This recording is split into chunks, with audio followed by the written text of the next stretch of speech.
You're watching South Asia Newsline, and here are the top stories we are tracking for you on Monday, the 20th of April. India and South Korea signed key agreements to boost economic ties. Pakistan PM briefs Iran president ahead of possible US talks. And Bangladesh raises fuel prices as Iran war drives up costs.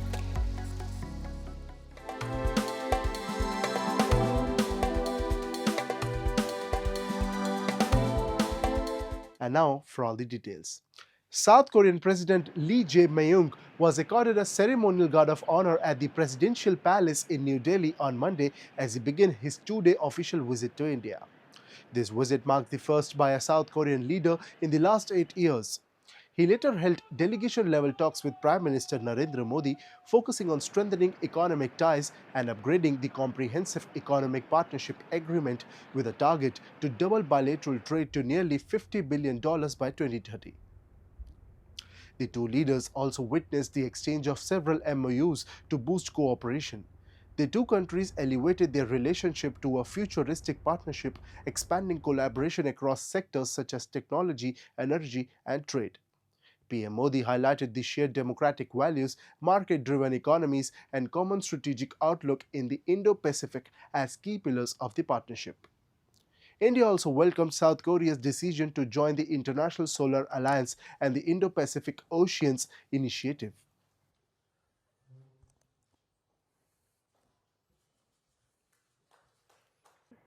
Friends, Bharat और Korea का bilateral trade आज $27 billion तक पहुंच चुका है। 2030 तक इसे $50 billion तक पहुंचाने के लिए हमने आज कई महत्वपूर्ण निर्णय लिए हैं। भारत और कोरिया मिलकर शांति और स्थिरता का संदेश देते हैं। हमें बहुत खुशी है कि आज कोरिया इंटरनेशनल सोलर अलायंस और इंडो पैसिफिक ओशंस इनिशिएटिव से जुड़ रहा है। The Korean leader on Monday also laid a wreath at the memorial of India's freedom struggle leader Mahatma Gandhi. India is already a major market for South Korea's biggest conglomerates such as Hyundai Motor, which is seeking an annual production capacity of 1.5 million cars and listed a unit on India's stock market in 2024. 마지막으로 영내 평화와 글로벌 현안 대응을 위해 긴밀한 공조를 지속해 나가기로 하였습니다. 우리는 최근 중동 정세에 대한 의견을 교환하며 중동 지역의 안정과 평화 회복이 세계 안보와 경제에 매우 중요하다는 데 공감하였습니다. India's Vice President CP Radhakrishnan continued his two-day visit to Sri Lanka on Monday with a visit to Nuwara Eliya, where he received a traditional welcome from the local community. He toured homes built under the Indian Housing Project, a key initiative aimed at improving living conditions for the Indian origin Tamil community, and interacted with residents to understand their concerns. Earlier, Radhakrishnan held discussions with Sri Lankan President Anurakumara Dissanayake and Prime Minister Harini Amarasurya, reaffirming shared priorities in bilateral cooperation. The visit underscores India's continued commitment to the welfare of Indian origin Tamils and efforts to deepen people-to-people ties between the two nations. Meanwhile, India's Foreign Secretary Vikram Misri, who is in Colombo with the Vice President, told reporters that India has conveyed deep concern to Iran over a shooting incident involving Indian-flagged ships in the Strait of Hormuz, emphasizing the need to ensure maritime safety, energy security, and the protection of Indian nationals. With regard to the incident related to Indian ships that came under attack yesterday, we were deeply disturbed by this, and we contacted the Iranian authorities and conveyed to them our very deep concern at this development, and for again to ensure respect for the safety of mariners and respect for the principle of unimpeded passage through international waterways, which is what the Strait of Hormuz. Pakistan's Prime Minister Shehbaz Sharif spoke with the Iran's President Masoud Pezeshkian on Sunday, briefing him on the latest tour in the Middle East. PM Sharif, in a post on X, appreciated Iran's engagement, including its high-level delegation visit to Islamabad for the peace talks. Sharif thanked Iranian officials for their constructive discussions with Pakistan's Army Chief Field Marshal Asim Munir during his recent visit to Tehran. During the 45-minute phone call, Sharif apprised the Iranian leader of his recent engagements with regional leaders, including those of Saudi Arabia, Qatar, and Turkey, stressing that such interactions were crucial for building consensus and bringing lasting peace to the conflict-affected region, the Pakistan Prime Minister office said. PM Sharif embarked on a Middle East tour last Wednesday, soon after Pakistan hosted the first round of Iran-US negotiations. Meanwhile, Pakistan has tightened security measures in Islamabad as preparations continue for a possible second round of talks between Iran and the United States. And massive protests have erupted in Nepal's border district of Birgunj after authorities began strictly enforcing customs duty on goods worth more than 100 Nepali rupees brought in from India. The move, part of a wider crackdown to curb revenue leakage, has disrupted daily cross-border shopping for residents who rely heavily on Indian markets for essentials like food, clothing, and household items.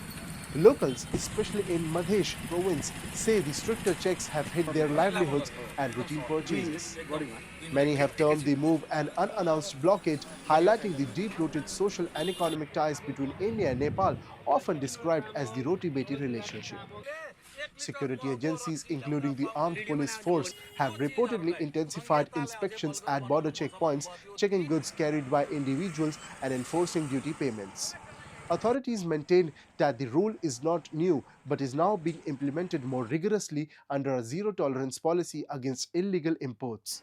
Reports suggest the crackdown has also extended to vehicle movement, leading to long queues and heightened tensions at border checkpoints. विवाह शादी होता है यहाँ पे मरनी हरनी में, जो भी हम लोग वहाँ से खाद्यान्न लाते हैं या किसान का जो समस्या है, मल खाद नेपाल सरकार जो उपलब्ध नहीं करा पाता है और वो मल खाद थोड़ा बहुत लेके आते हैं, तो अभी का अवस्था ऐसा हो गया कि एक हिसाब से अघोषित नाकाबंदी कर दिया गया है।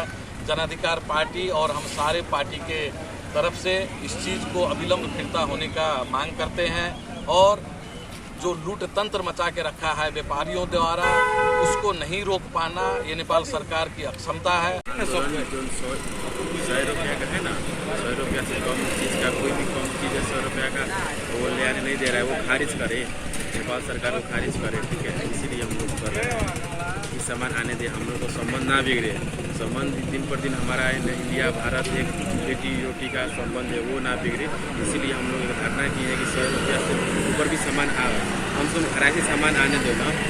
And Bangladesh's fuel hike is now hitting everyday life with long queues and rising costs affecting commuters and businesses alike. As the global oil crisis deepens, the pressure on households is expected to grow further in the coming weeks.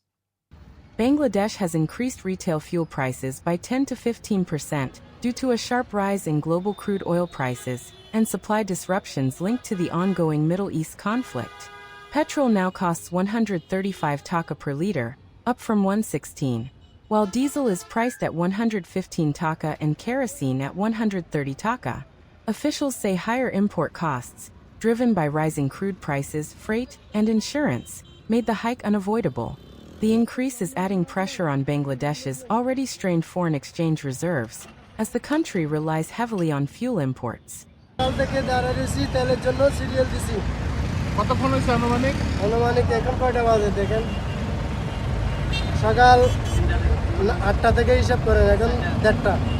The government tried to shield consumers through subsidies, delayed price hikes, stock controls, and supply diversification, but rising global prices made these measures unsustainable.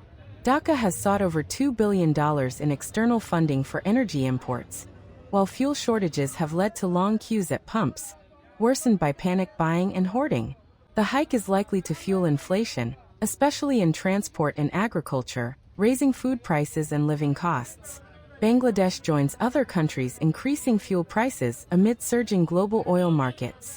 যেগুলো rent আছে প্রতিদিন চলাচল করে পুরো তেল সংকটে পড়ে গেছি যেটা আমাদের অনেক কষ্ট হয় ডেইলি মনে করেন 2 লিটার তেল খাই এটা নিয়ে আমাদের আপ ডাউন করতে দিতে হয় যে আমরা ইন্ডিয়া থেকে আসছি প্রায় 1.5 লিটার তেল চলে Jewelry shops across India on Sunday saw a surge in footfall as buyers rushed to buy gold ornaments on the occasion of Akshaya Tritiya, a Hindu gold buying festival.